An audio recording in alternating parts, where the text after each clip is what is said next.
Ayun doon oh. Kalsada yan. Papunta doon sa Hibubulyaw. Tapos doon sa kabila ano yan, papunta ka tubig. Dito kami sa ano, sa bukid. Pwede ka mag-alaga ng mga hayop dito. Manok, pato, baboy, pabo. Ayun oh. Sus, fresh na fresh yung hangin. Ayan oh.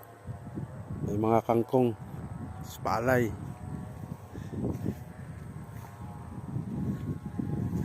Ganda talaga dito oh.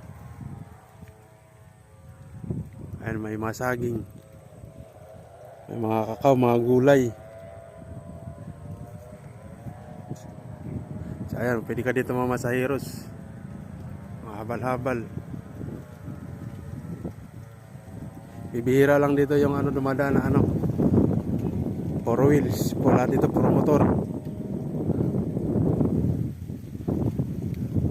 Ayan, ganda talaga dito. So, ang ano, hangin. Ayan, naman masaheros yung mga yun.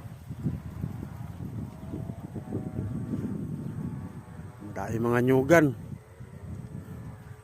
Sawa ka sa buko rito.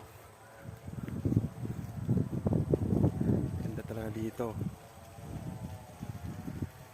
Tahimik. Fresh na fresh ang hangin. Ganda dito pag mag-alaga ka ng mga manok.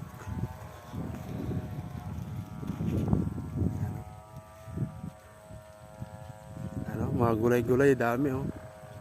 Kahit anong gulay, mga pinya, palaya, pechay, may mga talong oh. Ganda talaga. Sarap talaga dito.